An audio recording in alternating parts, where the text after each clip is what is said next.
நீ இதுக்கு மேலேயும் இவங்களை நம்பிட்டு இங்கே உட்காராத, இப்போ நான் தான் இப்படி இருக்கேன், நீயாவது போயிட்டு ஒரு நல்ல வழிக்கு வா அப்படின்ட்டு அவர் மாற்றி விட்டாங்க. அதனால் இவர் வந்து இணைஞ்சிட்டாங்க. அப்புறம் வந்து இணைந்தது வரவேற்கக்கூடிய விஷயம். அதே மாதிரி இன்னும் சொல்லணும்னா திரு அண்ணன் அழகிரி கூட உள்ள வரதுக்கான வாய்ப்புகள் இருக்குது அதிமுக. ஆமாம், உண்மைதான். இதே ஓபிஎஸ் அவர்கள் தான் கடந்த 2013 ஒரு அறிக்கை விடுறாரு. திராவிட மாடல் ஆட்சியால் வந்து தொடர் கொலைகளும் கொள்ளைகளும் தமிழகத்துக்கு தேவையில்லாது அப்படின்னு ஒரு அறிக்கை விட்டது யாரு? அண்ணன் ஓபிஎஸ். அப்படி சொல்லிட்டு இன்னைக்கு ஒரு அறிக்கை விடுறாரு, கடந்த 5 ஆண்டுகளில் வந்து சிறந்த ஆட்சியை கொடுத்தது திராவிட முன்னேற்ற கழகம் அப்படின்ட்டு. அப்போ தன்னுடைய சுயநலத்துக்காக எப்படி வேணாலும் மாறிக்கலாம், நேரத்துக்கு ஏற்ற போல மாறிக்கிட்டு தமிழ்நாட்டு மக்கள் நல்ல பாடம் கொடுத்துட்டாங்க. ஒரு சைடில் தமிழக மக்களும், இன்னொரு சைடில் சொந்த சமுதாய மக்களுமே இன்னைக்கு புறக்கணிக்கப்பட்டவர் தான் திரு ஓபிஎஸ் அவர்கள். நீங்க முழுக்க முழுக்க திமுகவை எதிர்த்து அரசியல் களம் கொண்டவங்க. தொடர்ச்சியாக இப்போ ஒட்டுமொத்தமா அப்படியே மாறிட்டு சாயத்தை பூசிக்கிட்டு இன்னைக்கு திமுக தான் எங்களுக்கு வந்து குலசாமின்ற மாதிரி போய் விழுந்துட்டீங்க. அப்புறம் என்ன பண்ண முடியும்? பூனை கண்ணை மூடிக்கிடுச்சுன்னா உலகமே இருட்டாயிடுமா, அந்த மாதிரி ஒரு கதை. திரு ஐயப்பன் அவர்கள் சட்டமன்றத்தில் என்ன சொல்றாருன்னா, புரட்சித் தலைவர் எம்ஜிஆர் அவர்களுடைய ஆசீர்வாதமோ புரட்சித் தலைவி ஜெயலலிதா அவர்களுடைய ஆசீர்வாதமோ அண்ணன் ஓபிஎஸ் அவர்களோட வாழ்த்துக்களுடன் மீண்டும் திமுக ஆட்சி அமைக்கும், திரு ஸ்டாலின் அவர்கள் முதல்வர் ஆவார் அப்படின்னு திரு ஐயப்பன் அவர்கள் சட்டமன்ற உறுப்பினர் சொல்றாரு. பக்கத்தில் உட்காந்து ஓபிஎஸ் சிரிச்சிட்டு இருக்காரு. அண்ணன் ஸ்டாலினுக்கு சிரிப்பு வந்துருச்சு. என்னையா இந்த மாதிரி திடீர்னு அந்த ஒரு படத்தில் ஒரு காமெடி வரும்பாரு, விழுந்தே விட்டானதையா அப்படின்ற மாதிரி கதையாயிடுச்சு. ஏன்னா அதுதான் நான் இந்த விஷயத்தை வந்து நேற்று ஒரு அறிக்கையாக உடனே நினச்சிருந்தேன். திரு நாடக கம்பெனி முதல்வர் திரு ஸ்டாலினுக்கு வந்து எப்படியாவது தென் மாவட்டங்களில் முக்குளத்தோடைய வாக்கு நம்ம வாங்கிடணும் அப்படின்ற ஒரு பயங்கரமான ஒரு ரேஸில் ஓடிக்கிட்டு இருக்காரு. ஆனால் அவர் போடுற பாதை அவருக்கே வந்து பள்ளமாக ஆயிடுது. ஏன்னா எதனால நீங்கள் இந்த கடைசி நேரத்தில் பண்ணுறீங்கன்னு நான் எங்களுடைய கேள்வி. இப்போதான் வந்து மாவீரன் நேதாஜியோட பேர் தெரிகிறதா, இல்லை இப்போதான் சூட்டணும்னு ஏதாவது நாள் பார்த்து வச்சிருக்கீங்களா?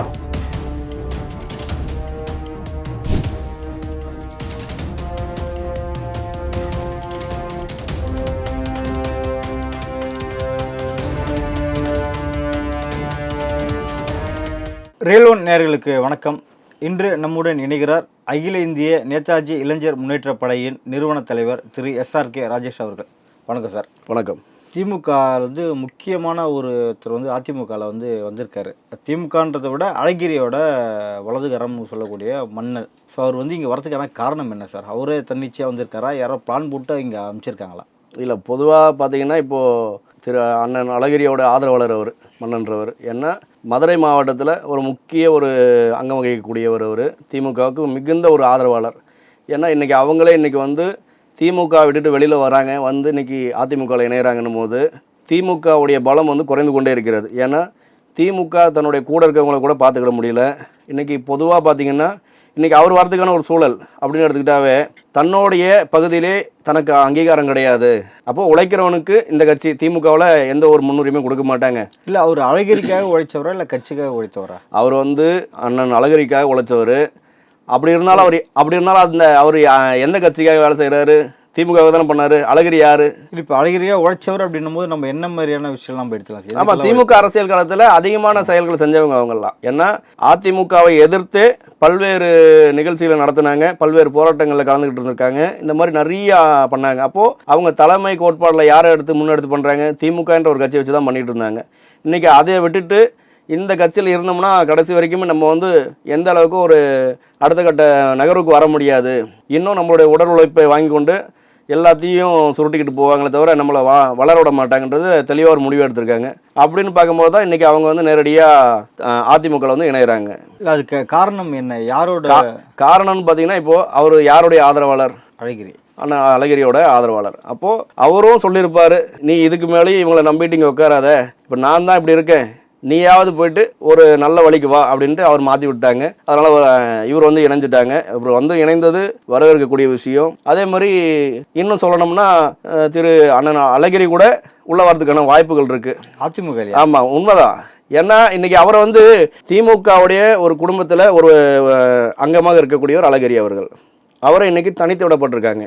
ஒட்டுமொத்தமாக திரு உதயநிதி ஸ்டாலின், சபரீசன், கனிமொழி, திரு ஸ்டாலின் அவர்கள். இப்படி தான் இவங்களுடைய ஆட்சி அதிகாரத்தை பயன்படுத்திட்டு இருக்காங்க. இல்ல மோடியை சந்திச்சு இணை போறாரா இல்ல எடப்பாடி சந்திச்சு இணை போறாரா? இல்ல காலம் பதில் சொல்லும். எப்படி வேணாலும் நடக்கலாம். ஏன்னா மாண்புமிகு பாரத பிரதமர் அவர்களை சந்திச்சாலுமே என்டிஏ கூட்டணிக்குள்ள தான் வராங்க. தமிழகத்தை பொறுத்த வரைக்கும் அனைத்து இந்திய அண்ணா திராவிட முன்னேற்ற கழகம் அண்ணன் எடப்பாடியார் சந்திச்சாலுமே ஒரு நல்ல ஒரு வாய்ப்பு, நல்ல ஒரு எதிர்காலம் இருக்கிறது. மக்களுக்கான ஒரு நல்ல விஷயத்தை செய்யணும்னு முன்னெடுக்கிறவங்க எல்லாருமே இன்னைக்கு அதை உணர்ந்து இன்னைக்கு வராங்க. இன்னைக்கு அவர் மட்டும் கிடையாது, இன்னும் தென் மாவட்ட அரசியல் களத்தில் திமுகவில் பயணிக்கக்கூடிய நிறைய நிர்வாகிகள், நிறைய தொண்டர்கள் இன்றளவு வந்து ஒவ்வொருத்தா வந்து சேர்ந்துக்கிட்டு இருக்காங்க. இதுதான் உண்மை நிலவரம். அழகிரி ஆதரவாளர் அதிமுக பக்கம் போய் சேர்றாங்க.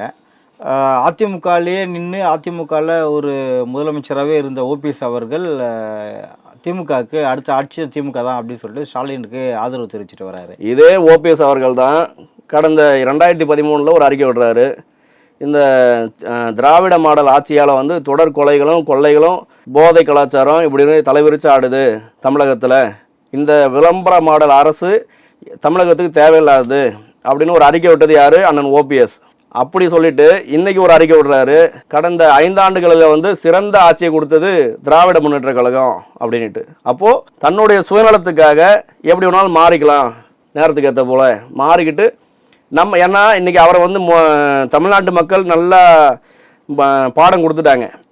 ஒரு சைடில் தமிழக மக்களும், இன்னொரு சைடில் சொந்த சமுதாய மக்களுமே இன்னைக்கு புறக்கணிக்கப்பட்டவர் தான் திரு ஓபிஎஸ் அவர்கள். அவருக்கு வந்து இல்லை பெருவாரியான வாக்குகள் வாங்கியிருக்காரு. தேனியில் நிற்காம ராமநாதபுரத்தில் நின்று அவர் அவ்வளோ வாக்குகள் வாங்கியிருக்காருல. சரி, அப்போ தனிச்சு நிற்க சொல்லுங்க. தனிச்சு நிற்க முடியுமா? இல்லை, இப்போ பலாப்பழச்சினமே தனிச்சு தான். தாமரில் கூட அவர் நிற்கல. நீங்கள் உங்களுடைய கட்சி எதுங்க? நீங்க எந்த கட்சியால அடையாளப்படுத்தப்பட்டீங்க? இல்ல அதே கட்சியில அதே தலைமை இருக்கும் போது அவர் வெளியேற்றப்படல. இல்ல தலைமை மாறும்போது தானே அவர் வெளியே வர. தலைமை மாறும்போது வெளியேற்றப்படுறாங்கன்னா எந்த ஒரு நிர்வாகியா இருக்கட்டும், எந்த ஒரு தொண்டர்களாக இருக்கட்டும், தலைமையின் முடிவுக்கு வந்து கட்டுப்படணும். ஏன்னா தலைமைக்கு நீங்க கட்டுப்படாம தனித்து செயல்படும் போது அப்போ அங்க வந்து பிரிவினவாதம் ஏற்படும். அப்போ யாராக இருந்தாலுமே சரி, ஒரு தலைமை நிர்வாகத்துக்கு கட்டுப்பட்டு தான் மற்ற நிர்வாகிகள் இருக்க வேண்டும். இல்லை ஓபிஎஸோட இந்த ஆதரவு, அவருடைய ஆதரவு எம்எல்ஏக்களும் அந்த திமுகவுக்கு வந்து ஆதரவு தெரிவிச்சிருக்காங்க. சட்டமன்றத்தில் ஐயப்பன் வந்து சொல்லியிருக்காரு, எம்ஜிஆரோட ஆதரவும் ஜெயலலிதாவோட ஆதரவும் உங்களுக்கு இருக்கும் அப்படின்னு அவர் சொல்லியிருக்காரு. ஸோ இதெல்லாம் பார்த்தீங்கன்னா அதிமுக ஒரு பின்னடைவை ஏற்படுத்தாதா களத்தில்? அதுதான் சொல்றேன்னு, பூனை கண்ணை மூடிக்கிடுச்சுன்னா உலகமே இருட்டாயிடுமா, அந்த மாதிரி ஒரு கதை. திரு ஐயப்பன் அவர்கள் சட்டமன்றத்தில் என்ன சொல்றாருன்னா, புரட்சித் தலைவர் எம்ஜிஆர் அவர்களுடைய ஆசீர்வாதமோ, புரட்சித் தலைவி ஜெயலலிதா அவர்களுடைய ஆசீர்வாதமோ, அண்ணன் ஓபிஎஸ் அவர்களோட வாழ்த்துக்களுடன் மீண்டும் திமுக ஆட்சி அமைக்கும், திரு ஸ்டாலின் அவர்கள் முதல்வர் ஆவார் அப்படின்னு திரு ஐயப்பன் அவர்கள் சட்டமன்ற உறுப்பினர் சொல்றாரு. பக்கத்தில் உட்காந்து ஓபிஎஸ் சிரிச்சிட்டு இருக்காரு. அண்ணன் ஸ்டாலினுக்கு சிரிப்பு வந்துருச்சு. என்னையா இந்த மாதிரி திடீர்னு அந்த ஒரு படத்தில் ஒரு காமெடி வரும்பாருங்க, விழுந்தே விட்டானதையா அப்படின்ற மாதிரி கதையாயிடுச்சு. ஏன்னா திரு ஓபிஎஸ் அவர்கள் கூட இருந்த இந்த ஒருங்கிணைப்பு குழு, அந்த குழு இந்த குழுன்னு வச்சுருந்தாங்க பார்த்தீங்களா, அதில் இருக்கவங்க எல்லாருமே இதுக்கு மேல் கொண்டு திரு ஓபிஎஸ் அவர்கள் கூட நம்ம பயணித்தோம்னா நம்ம நடுரோட்டில் நிப்பாட்டுருவாரு அப்படின்றது தெளிவான ஒரு முடிவு எடுத்து தான். இல்லை அவங்களும் அதிமுக பக்கம் வரல, அவங்க திமுக போயிட்டாங்க. திமுக போயிட்டாங்க. நீங்கள் முழுக்க முழுக்க திமுகவை எதிர்த்து அரசியல் களம் கொண்டவங்க தொடர்ச்சியாக இப்போ ஒட்டுமொத்தமாக அப்படியே மாறிட்டு சாயத்தை பூசிக்கிட்டு இன்னைக்கு திமுக தான் எங்களுக்கு வந்து குலசாமின்ற மாதிரி போய் விழுந்துட்டீங்க. அப்புறம் என்ன பண்ண முடியும்? இல்லை ஓபிஎஸும் எதிர்நிலைப்பாட்டில் இருக்கார் அதிமுக எதிராக. சசிகலா அவர்களும் எதிர்நிலைப்பாட்டில் தான் அதிமுக எதிராக இருக்காங்க. அவங்களும் இப்போ கட்சி தொடங்கி 30 தொகுதி நிற்க போகிறாங்க அப்படின்ற தகவல்லாம் வந்துட்டு இருக்கு. ஸோ இந்த குறித்து பார்த்தீங்கன்னா முக்குளத்தோர் வாக்குகள்லாம் அதிமுகவுக்கு போகாமல் பார்த்துப்பாங்களா இப்போ 2 பேருமே? யார் 2 பேர் கேட்குறீங்க? ஓபிஎஸ் சசிகலா. இப்போ ஓபிஎஸ் வந்து அரசியல் சொன்னாலும் முக்குளத்தூர் அடையாளமா தானே இவங்க 2 பேரும். அப்படிலாம் கிடையாது, அப்படி சொல்லி ஏமாத்திட்டு இருந்தாங்க. இதுதான் உண்மை.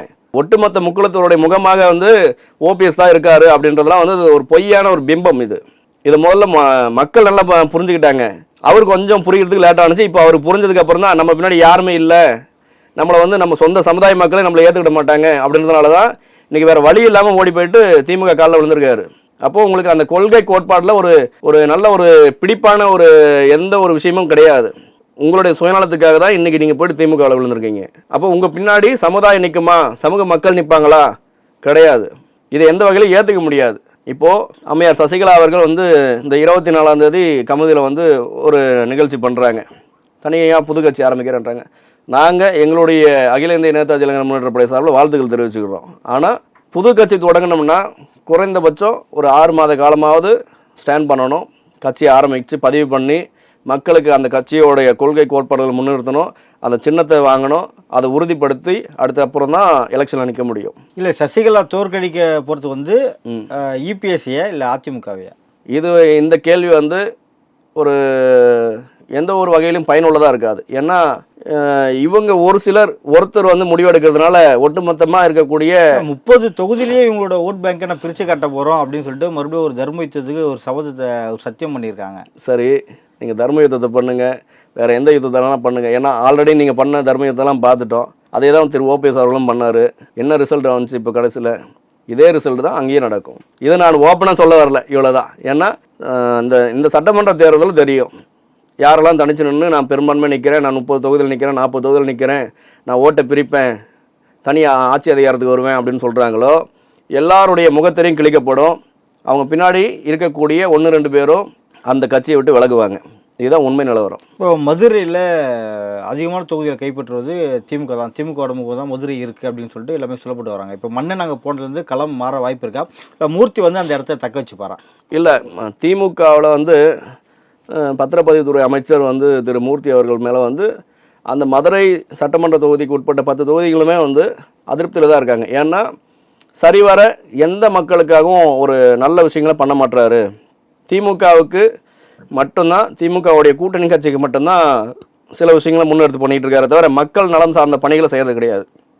அப்போது இந்த முறை என்ன, இப்போ திரு மன்னன் அவர்கள் உள்ள வரதுக்கான காரணமே எடுத்துக்கிட்டிங்கன்னா மதுரை மாவட்ட செயலாளர் அண்ணன் மணிமாறன் அவருக்கு வந்து தொடர்ச்சியாக 2-3 முறையாக வந்து திமுகவில் சீட்டு கொடுத்துட்ருக்காங்க. அவர் ஒரு மாவட்ட கழக செயலாளர்.